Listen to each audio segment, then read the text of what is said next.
Now that's all the time I had with you tonight, but before I leave, we have an exclusive interview with Jubilee Secretary General Raphael Tuju, who says the handshake is stable, dismissing claims of instability and new political demands from the people around the handshake principles. In the interview, our political reporter Elizabeth Mutuku says Tuju so far has the Jubilee Party is still deliberating on a way forward on United Democratic Alliance that is locking Jubilee from within. I leave you with that interview right now, and from me, it's good night, God bless, and continue the rest of your viewing. Good night. A very good evening and welcome to this special broadcast. I'm Elizabeth Mutuku, and today I'll be speaking one-on-one with Secretary General, Jubilee Secretary General Raphael Tuju, Matters Jubilee, Matters Nairobi. How are you? I'm fine, thank you. Are you feeling better? Much better. I've improved quite a great deal. I'm grateful to God for his blessings. We thank God. Now to Jubilee. Yes.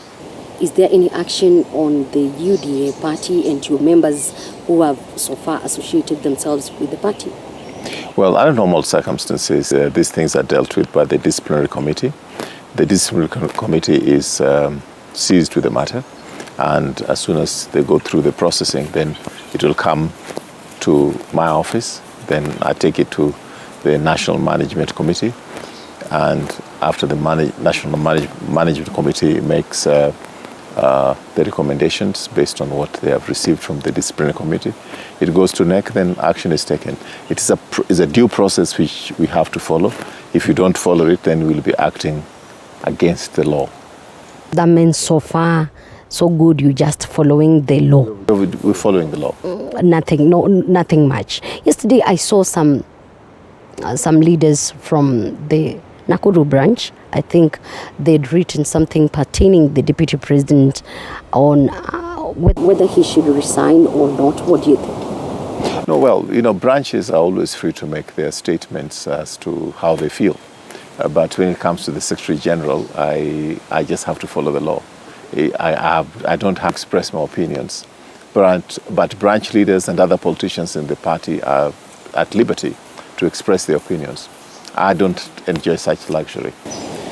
Last time when you spoke, you said that you're not going to field candidates in the upcoming by-elections, and you're going to support the NASA candidates. Yes, we are fielding some candidates at the MCA level in certain parts of the country where we feel that they are generally much better constituencies for us to field candidates in. But when you talk about Matungu and Machakos and the other one in Kabuchai, we feel that we're enjoying some very good working relationships at the moment with Ford Kenya, with ANC, with ODM, and we feel that there's no reason at all to open another theater of conflict at this particular moment, when we think that the most important thing we should be dealing with is the BPI. As I asked earlier, is all about UDA, which is an affiliate, according to them. Well, PDR was a member of the Jubilee Alliance as we went for the 2017 elections. And actually that informed the situation we have obtaining in the Senate today, where Senator Fatuma Dulo is the deputy majority leader, and she comes from PDR. But as soon as the change of leadership at PDR took place and the change of name to UDA, and looking at the agenda that UDA now has, we are revisiting. You are revisiting? What do you mean by this? That means that we have to look at the letter of the agreement we had initially, and look at if it's still valid. Suppose the agreement won't be valid, what is the next action? No, I mean, the thing is that we have to look at if a situation has now developed, in which case they have new leaders of the party who are in a confrontational mode with Jubilee, then we do have what you would call opt-out clauses in any contractual agreement or any alliance that we have, and we are free to invoke those clauses. You say your focus as it is for now, it's BBI, but majority of leaders, especially Kangata. Well, I did address myself to this. It was an opinion, and they said he did some research. I've requested to get that body of research, the data that informed that particular opinion. You know, as a social scientist, you'd require the sample sizing, the research methodology, so that conclusions drawn from it could be considered valid. In this particular case, I've not received any of that. So it remains an opinion. So far, Kangata is one of the leaders from the Jubilee Party in the Senate. And with such remarks, are we seeing any action, any disciplinary action from the party? Not necessarily. He expressed his opinion and he did his research. We have requested if we could see this research and see if there's any validity, but we have not received that information. As a party, we normally do our own research, we do our own polling. We have done a bit of that in the last few days, and we don't see any validity in the conclusions that he drew from whatever research he says. In your own opinion, don't you think this is defiance from one of your leaders? Well, it would be, it is okay to express certain opinions. In fact, there's never consensus on everything. Well, you can call it consensus, but we cannot be unanimous in a thought in virtually every subject. But there are, you know, rules of engagement, so that if I wanted to address the president, it is inappropriate for me to do this through an open letter. We've seen the new deputy governor from Nairobi, the process which has been termed illegal. What's your thoughts? Well, you have to tell me what is illegal, because I mean, it is a process which went through the courts. There had been a court injunction which stopped the assembly from vetting this particular candidate. That particular process that stopped the vetting by assembly was lifted by the courts. Once it was lifted by the courts, then the assembly was able to vet that candidate. And once they vetted that candidate, and the candidate was sworn in by a High Court judge. So unless you're telling me that the High Court judge did something illegal. The thing is that that position of deputy governor is a constitutional office. It exists. So it's not about whether the governor is there or not? It's not about whether the governor is there or not. There is a position of deputy governor, just like there's a position of deputy president. Whether the president is there or not, there is a position which is articulated in our constitution. So it's not a question of deputizing somebody, as you would say, you know, in a function, I'm a deputy MCA. No. The position of deputy governor is constitutional. Should the court rule otherwise, are we going to have election in Nairobi, and are we going to see a candidate from the Jubilee Party? Well, if the court rules otherwise, then we obey the law. We saw yesterday, not yesterday, but the day before yesterday, the ODM party, which you've had a good relationship, matters Nairobi and other issues in politics. They say they need the position of deputy governor. As a leader, do you think the handshake is safe? Do I think what? The handshake is safe. Yeah, of course the handshake is safe. I mean, the president is committed to this whole process which started the BBI. And we as a party, we are committed to supporting the president in this particular respect. Members of ODM expressed their wish that the position of deputy governor of Nairobi should go to them. We have gone through this road before, because the deputy speaker of the County Assembly of Nairobi is from ODM. It was a deal that we made with ODM, and the deputy speaker is an ODM person. Now, when it comes to deputy governor, there's a discussion which is going on. We've had people from Wiper saying that it should go to a member of Wiper, for example. And these discussions are going on. But what I want to tell you is that it's a discussion which cannot be discussed at my level. It's above my pay grade.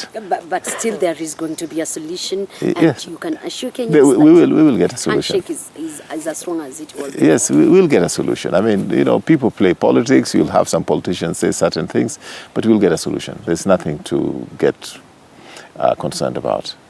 I had asked on the advertisement of presidential candidate come 2022 for the ODM party. What is your take on this? Well, I think ODM party is ODM party, and the way they conduct their affairs is something that we cannot interfere in. We cannot interfere with. And if they have decided that they want to identify their presidential candidate at this time rather than later, that's their sovereign right to do. It's up to them. There were allegations that this is as a result of new demands from within. Well, I've not seen those demands, no. I would talk about demands if I receive some formal communication from ODM, which we don't have at this particular moment in time. Anything that we may be experiencing at this particular time is just what you see in the media. And politicians will talk. If you are to follow and to worry what politicians say every day, then you'll have no life. Do you think BBI is going to sell through? Of course. What makes you think so? I think so because I think it's a very good amendment of our constitution. We're talking about something that, first of all, there are things there in terms of dealing with the gender issues that we were not able to deal with in the last 10 years. At this particular moment in time, the two-third gender rule has not been achieved in all those appointive and elective positions that we wanted to achieve. This particular amendment of our constitution will ensure that it is embedded in the constitution that the two-third gender rule is actually actualized. We have issues of more money going to the counties. We hope that will reduce the clamor for leaders wanting only to position themselves at the national level, and we'll have more powers going to the counties. Leader, do you think this is the right time for us to have the constitutional amendments? I think so, and I'll tell you why. You see, it's very easy to forget where we're coming from. It's very easy to forget what informed this BPI thing. We should know that in 2017, after the elections, and we had a situation in which Kenyans were talking about secession. We had a situation in which there was a parallel swearing in of Prime Minister Raila Odinga as the people's president. We had a situation in which there were riots and demonstrations in the streets of Nairobi way too often that was interfering with business and with foreign investments coming to this country. Because now we have so much relative peace, we are forgetting where we came from. But is it a guarantee that we're going to have the peace after the amendments? No guarantee. But we must try. No guarantee, but we must try. But don't you think it should be a burden to Kenyans? The new constitution, the 2010 constitution, is a big burden to Kenyans. We have more members of parliament. We have 47 governments in this country. These 47 governments have ministers. MCAs are earning more than members of parliament used to earn about 15 years ago. It is heavy on the exchequer. But I'd rather have that than to have a situation which is happening in some of our neighboring countries where to have peace, they have tanks on the streets. So according to you, it's all about the peace? It's about the peace because the peace is a prerequisite to any development. If we're seated here with you now, and if there was no peace, if you had any child coming from school and you don't know how that child is going to come home because there's likely to be demonstrations, stone throwing and so forth, you'll have no peace even at a personal level. What's your thought on the rotational presidency remarks by President Uhuru Kenyatta? Well, I don't think that that's what the President Uhuru Kenyatta said. No. I think I've heard about rotational presidency from Prime Minister Raila Odinga, but President Uhuru Kenyatta... But while he was speaking there, he said that we can have a president from another community. Don't you think that more means we have a president from another community this time, another community another time? Well, I think you have to put this particular statement of the president in perspective.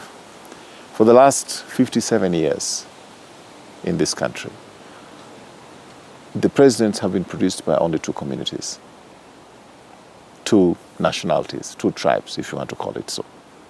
I think you want a child who is growing somewhere in Lamu, or a child who is coming from a place like, say, for example, Makueni, or a child who is in Turkana, be able to feel and know that any one of them can aspire and can work to become a leader of this country. That you don't have to come from only two communities that is able to have a construct that results in a terror of numbers and therefore rotating in that presidency. That's what the president was talking about. And I think that's a valid point. But some of the leaders will tell you that presidency cannot be just given. You have to go out there and convince wananchi that you can be a president. That's true. That's true. But you have to level the playing field. But still, the two leading communities which have had the presidency, still they can get it. Yes. Is there anything wrong with that? There's nothing wrong with that. But we level the field. But we level the playing field. All right, let's see what happens. There are these remarks which were made by President Uhuru Kenyatta while he was addressing the nation in Kameme. On daily theft, we lose around 2 billion shillings. Is it true? Well, sometimes certain things can be taken out of context. I think what he meant is that a lot of money is being stolen from this country. A lot of money is being stolen. A lot of money is going to waste, for example. I mean, it's not only being stolen, but going to waste. And let me just give you an example. If you don't have good roads in Nairobi, the amount of money that is going to waste by people sitting in traffic, we are literally burning money.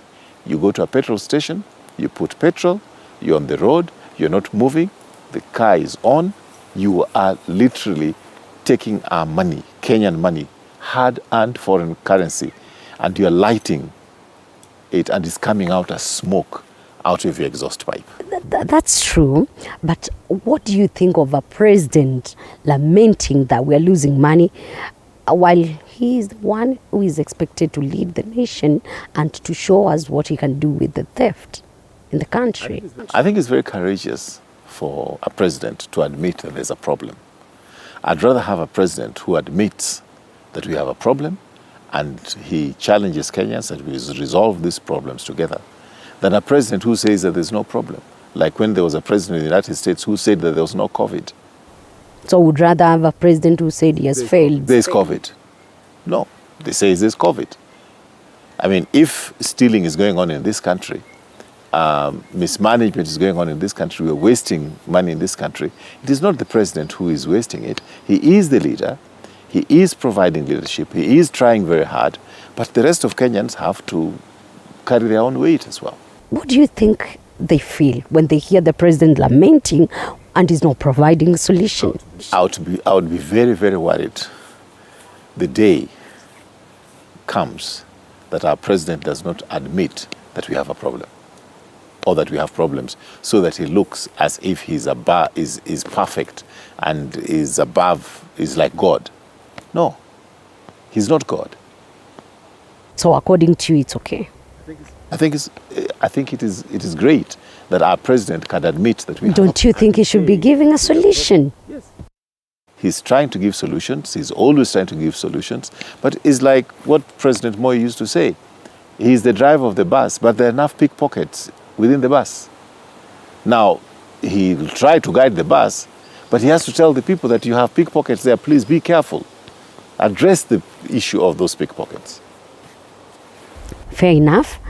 Before I go to another matter, has the president of Kenya failed in matters corruption?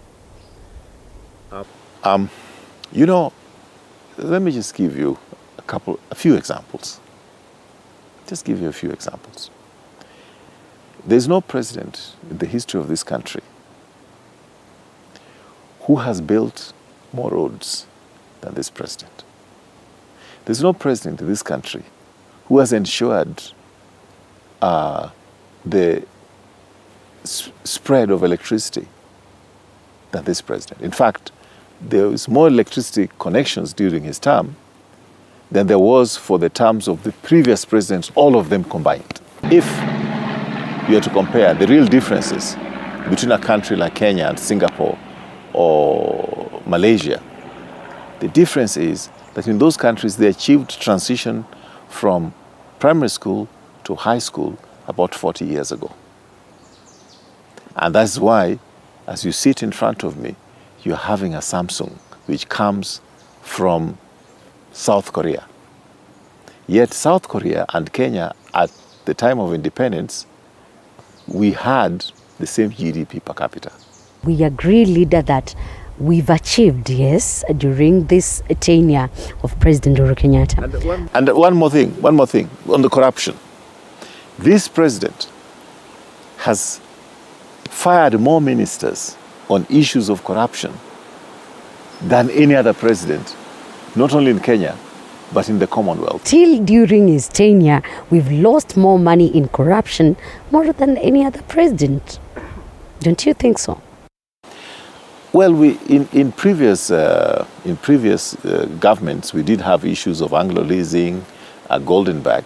There is another factor which is at play here: social media and ICT. So we are able to detect a lot more malfeasance going on than you could detect in those days. If you look at even the whole question of land, I mean, now we are trying to digitize our land records at the Ministry of Lands. When that happens, it will be much more difficult to steal land. So technology has helped in exposing some of the things in the government. Now that's number one. Number two, of course, another dynamic at play is that Kenyans are more informed. Kenyans are more educated. There was a time when somebody was minister, you couldn't question what they were doing. But I know, for example, that we had a maize scandal in the 1960s.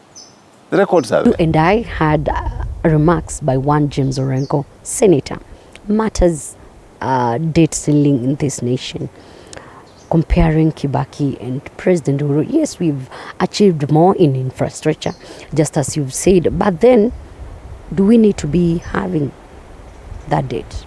Is there something which can be done, at least for Kenyans to feel they are thriving in a better economy? This whole issue of debt and debt ceilings and so forth is a lot more complex than what we hear.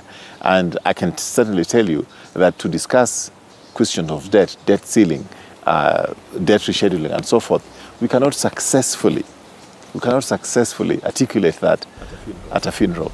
Are we on the right path economy-wise as a country? We're on the right path. And as I said earlier, the most important prerequisite is peace. When you have peace, then you can incrementally move the country forward.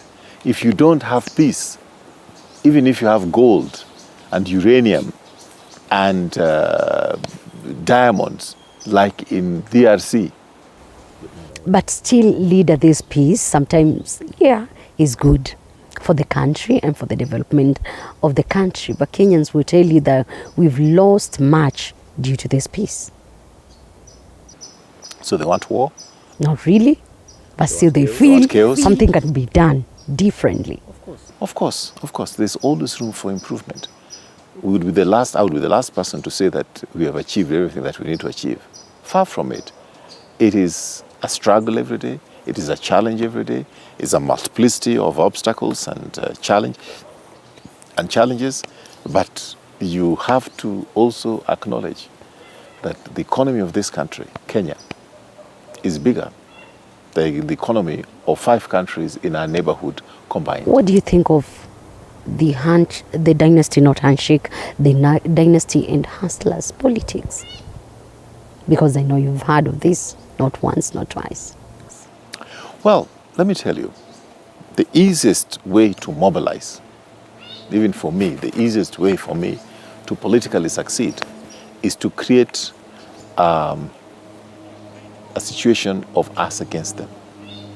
You need to have that construct of us against them. For me, about 10, 15 years ago, if I wanted to succeed in Rarieda, all I had to go to say in Rarieda was that, heck, I'm tired of these Kikuyus, they're thieves, blah, blah, blah. I would have been elected unopposed. It's not fair, but according to them, the hustlers faction. So what are you supposed to do? Give them the lady you address? No, you cannot do that. Precisely. You cannot do that. But according to them, it's all about the people who have struggled to have something, whether they are mama bogas, whether they are wherever they are.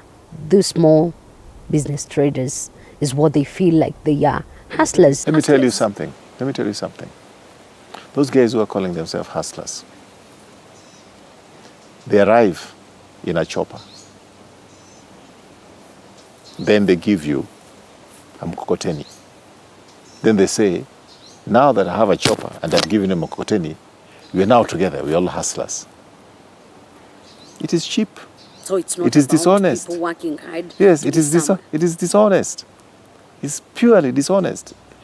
Most of those guys in hustlers, calling themselves hustlers, I think I'm a bigger hustler than all of them. Some of them went to good schools, had the best opportunities in life. My parents couldn't even afford to take me to school. I went to Starehe School. I'm proud of that heritage. So, do we have dynasties? It's a lie. It is to create that wedge among our people. Because do you want to call me a dynasty? Just because I own property? Just because for the last 34 years of my life I've been working constantly, building my base, financial base over the last 34 years. I was a television producer. I was the first producer in the whole of Africa to earn an Emmy Award. When I was doing that work, some of these people now calling themselves hustlers were stealing money from Kanu. So according to you, nothing like dynasty and hustler. So you want to call me dynasty? I don't want to call you, but then... No, but is it fair to call me dynasty? It won't. And some of these guys who are stealing money from Kanu when I was working as a journalist are now hustlers, and they represent the people better. Are you telling me there are no dynasties in this nation? No, because if you're talking about dynasty, you talk about me. The people who have hustled their way up there. No, not necessarily hustled, but somebody like me, you would call me a dynasty. If you don't know me, you'll say, well, that guy is dynasty. But the truth of the matter, would you call Peter Kenneth dynasty? We were with him in Surrey. We didn't even have innerwears. The first innerwears we wore, me and him, ask him, was when we went to Form 1. Then you want to call me a dynasty now? You want to call Peter Kenneth a dynasty? Is there anything like system? What do you mean? Because I've heard people talk of system, and at some point, Raila Odinga's brother, Oburu Odinga, said that they have the system. What do you understand by this? I don't understand. I don't understand what he meant. I mean, I don't want to be the one to interpret what. But you know, in our politics today, leader, you have heard the word system, or we've got the system. Others have got the system. What do you understand by this? I think people feel that those who are working for government, right? Those who are working for government, they're working for a system. And to that extent, there must be a system to keep peace. There must be a system to collect taxes. There must be a system to run schools. If you don't have a system to run schools, to run hospitals, to make government operate, then you have anarchy. Others will tell you there will be also a system to rig the elections in the country. Well, you know, we've just had an election, I think in Msambweni, and those who are complaining about the system are the ones who won it. No comment. Let me not comment about it. Oh, I mean, let's be honest. You not go there because I know I'm a journalist and I'm not supposed to take side on these issues. They said we're going to have a referendum before June. Is it possible? Well, around June, hopefully. Is it possible? Is Jubilee and the other partners working towards this? Well, they're being, the signatures are being verified by the IEBC. After that, you know, it is a timetable. It is a protocol which has got to be followed. It goes to the assemblies, from the assemblies goes to parliament. Then, with that short notice, are we going to have election 2022? We must have elections 2022 because that's the constitution. We would be contravening the constitution if we don't have elections in 2022. It is impossible. Do we have the capital? Whether we have capital or not, we will have elections. Whether we have capital or not, we're going to have. We must have elections.